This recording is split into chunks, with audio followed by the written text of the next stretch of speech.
எனது நண்பர்கள் யாராவது இந்த மாதிரி ஒரு சம்பவத்தை என்கிட்ட சொல்லியிருந்தார்கள் என்றால் என் ரியாக்ஷனே வேற மாதிரி இருந்திருக்கும். ஐயோ பாவமே, மூளை குழம்பி விட்டது போல என அவர்களை பார்த்திருப்பேன். இல்லை, என்னை என்ன முட்டாள் அடிக்க பார்க்கிறீர்களா என முறைத்திருப்பேன்.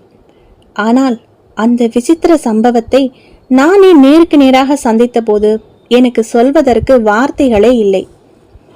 அது ஆரம்பித்தது அன்னைக்கு சாயங்கால நேரம். அந்தி கொஞ்சம் கொஞ்சமா சாய தொடங்கி இருந்த வேளை. நான் அந்த பெரிய பூங்காவிற்கு, பெரிய மரங்கள் நிறைந்த அந்த பகுதியிலே இருந்த ஒரு பெஞ்சில் கடந்த 1 மணி நேரமா காத்துக்கிட்டு இருந்தேன். இருட்டு கொஞ்சம் கொஞ்சமா என் மேல படர ஆரம்பிச்சது. நான் உட்கார்ந்துட்டு இருந்த அந்த பெஞ்ச் எனக்கு கொஞ்சம் சங்கடத்தை கொடுத்துட்டு இருந்தது. மசமசப்பான பனிமூட்டம் பக்கத்துல இருந்த காட்டுல இருந்து பார்க்குக்குள்ள மெதுவா, மிக மெதுவா அந்த பூங்காவுக்குள்ள நுழைய ஆரம்பிச்சது. அந்த இடமே ரொம்ப குளிர ஆரம்பிச்சது. அங்க இருந்த இரவு நேர விளக்குகள் எரிய தொடங்கின. சில லாம்புகள் விட்டு விட்டு எரிய ஆரம்பிச்சது. பார்க்கறதுக்கு ஒரு அமானுஷ்யமான சூழலையே கொடுத்துச்சு. என் நினைவுகள்ல பல விஷயங்கள் அசை போட்டுட்டு இருந்தேன். கடந்த 2 மணி நேரங்களா நான் அவளுக்காக தான் காத்துக்கிட்டு இருக்கேன். அவ வந்துட்டாளான்னு அங்கேயும் இங்கேயும் என் பார்வை சுத்தி சுத்தி வந்தது. ஆனா அவள் என் பார்வையில படவே இல்லை. அவள் என்றால் அவள்தான் சமீபத்தில் என் காதலியான ஸ்ரத்தா.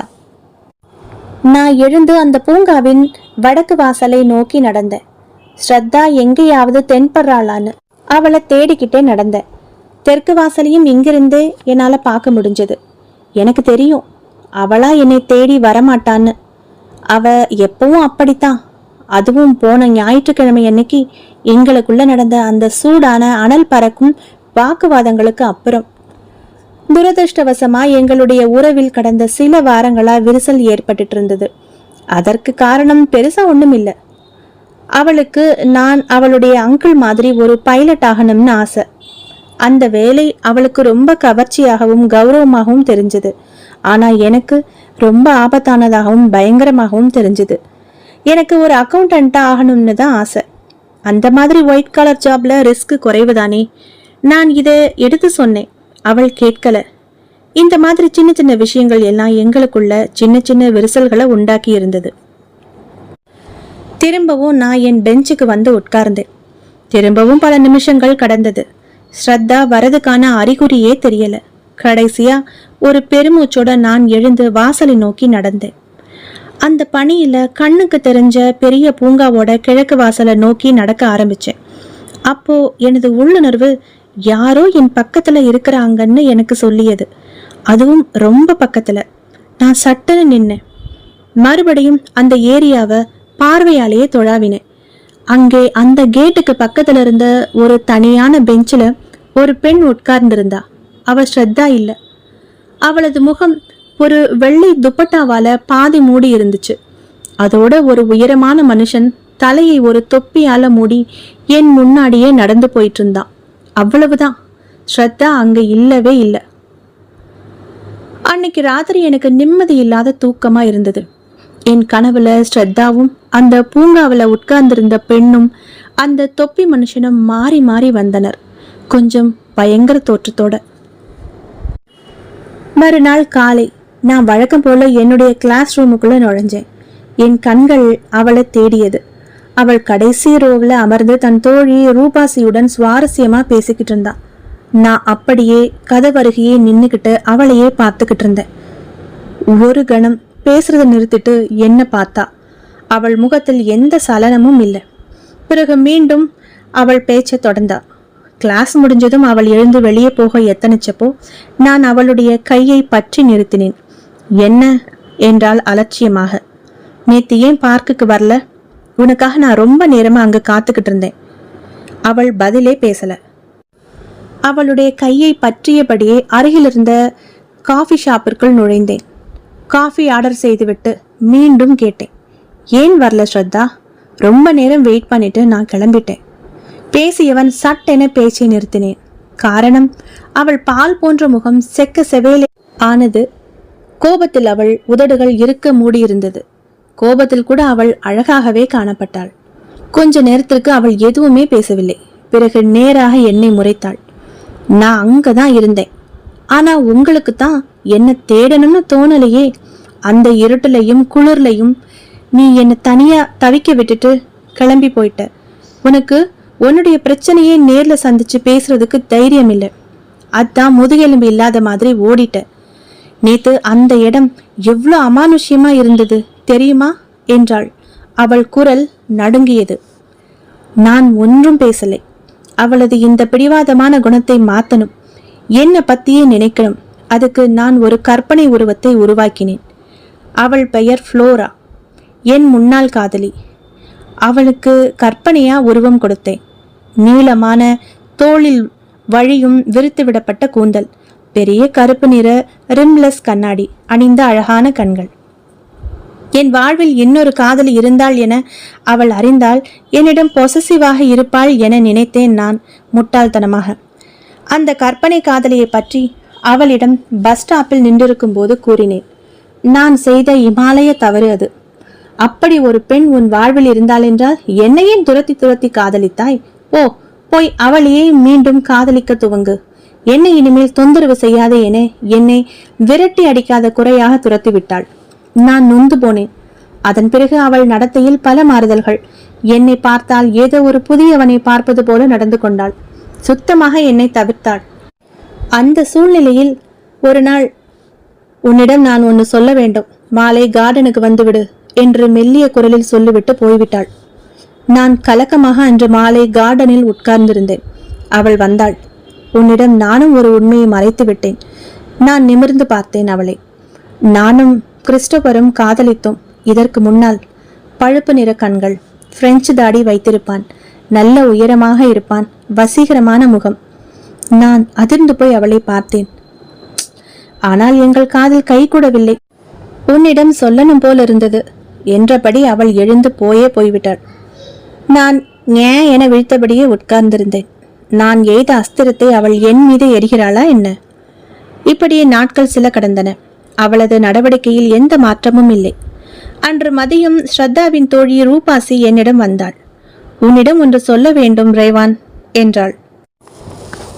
நீ ஸ்ரத்தாவிடம் மனம் திறந்து பேசாவிட்டால் அவளை இழக்கப் போவது நிச்சயம். அவள் குழந்தை மாதிரி. உங்கள் பிரச்சனைகளை பேசி தீர்த்து கொள்ளுங்கள்.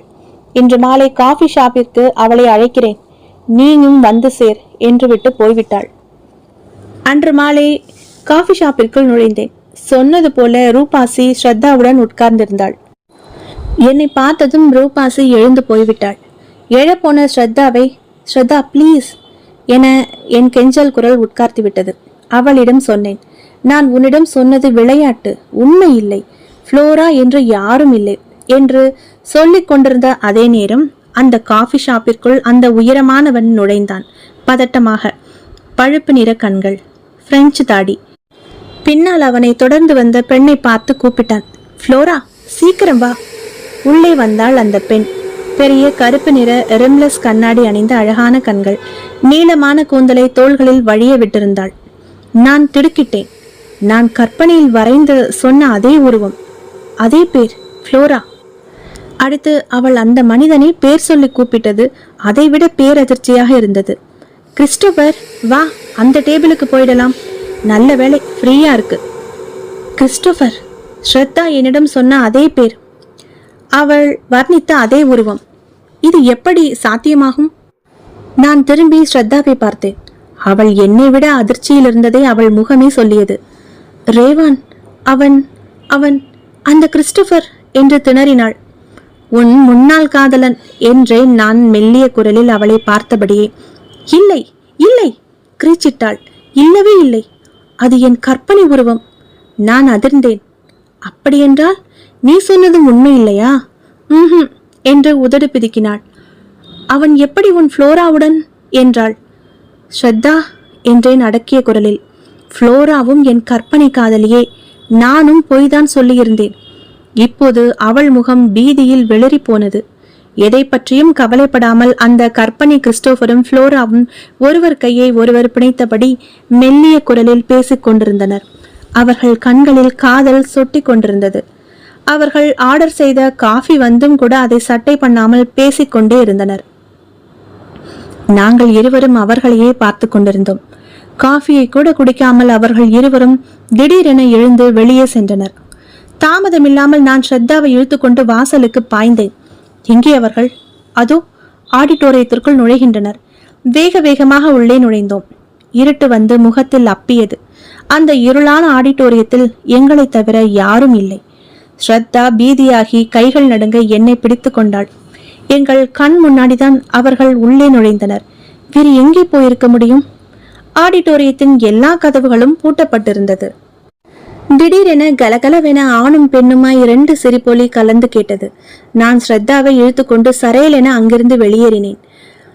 அடுத்த சில நாட்களுக்கு ஸ்ரத்தா என் அருகிலேயே தான் இருந்தாள். என் தோளில் தலை சாய்த்து மிரட்சியுடனேயே இருந்தாள்.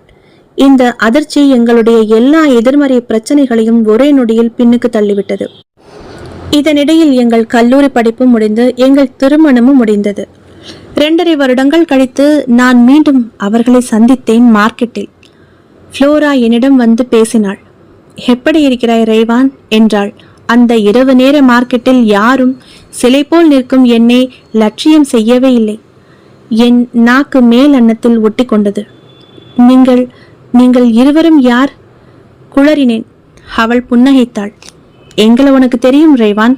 அன்று பார்க்கில் நீ ஸ்ரத்தாவிற்காக காத்து கொண்டிருக்கும் போது ஒரு பெஞ்சில் ஒரு வெள்ளை துப்பட்டாவால் பாதி முகத்தை மூடியபடியே உட்கார்ந்திருந்த ஒரு பெண்ணை பார்த்தாய் அல்லவா? அது நான் தான். உயரமான தொப்பி அணிந்த அந்த மனிதன் இவர்தான். நாங்கள் அங்கு இருக்கும் போதே உங்கள் பிரச்சனை என்னவென்று எங்களுக்கு தெரிந்துவிட்டது. உங்கள் இருவரின் ஈகோவையும் பிரச்சனையையும் தீர்த்து வைத்து உங்களை இணைத்து வைக்கத்தான் நாங்கள் உங்களின் கற்பனை வடிவங்களை ஏற்றுக்கொண்டோம். ஆனால் அது எப்படி இருவரும் அதே போல் இருக்கிறீர்கள்? கிறிஸ்டோபர் புன்னகைத்தான். அந்த இரவிலும் தொப்பி அணிந்து இறக்கி விட்டிருந்தான். உருவத்தை மாற்றிக்கொள்வது என்ன அவ்வளவு கஷ்டமான வேலையா என்று ஃப்ளோரா சிரித்தாள். அவள் குரல் அமானுஷ்யமாக ஒலித்தது. இப்போது அவள் தன் முகத்தை ஒரு வெள்ளை துப்பட்டாவால் மூடியபடி இருந்தாள். அன்று பார்க்கில் பார்த்த அதே உருவம், இருவரும். ஆனால் அன்று நாங்கள் ஆடிட்டோரியத்தில் வந்து பார்த்தபோது நீங்கள் அங்கு இல்லையே என்றேன், சற்று பயமாகவும் சந்தேகமாகவும். இப்போது கிறிஸ்டோபர் பதிலளித்தான். அங்கு ஒரு பேக்டோர் திறந்திருந்தது. உங்களுக்கு தெரியாமல் அதில் நுழைந்து வெளியே வந்துவிட்டோம். இப்போது நீங்கள் மகிழ்ச்சியாக இருக்கிறீர்கள் அல்லவா?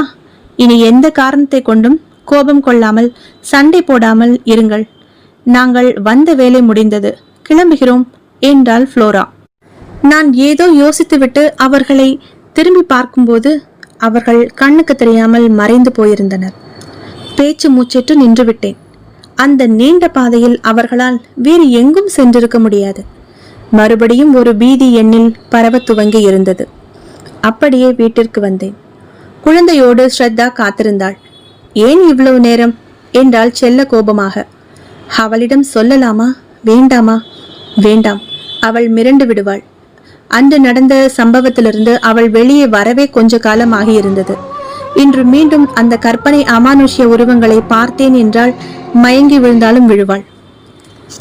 சில தினங்கள் கழித்து அன்று யதேச்சையாக பழைய செய்தித்தாளை பார்க்கும்படி நேர்ந்தது.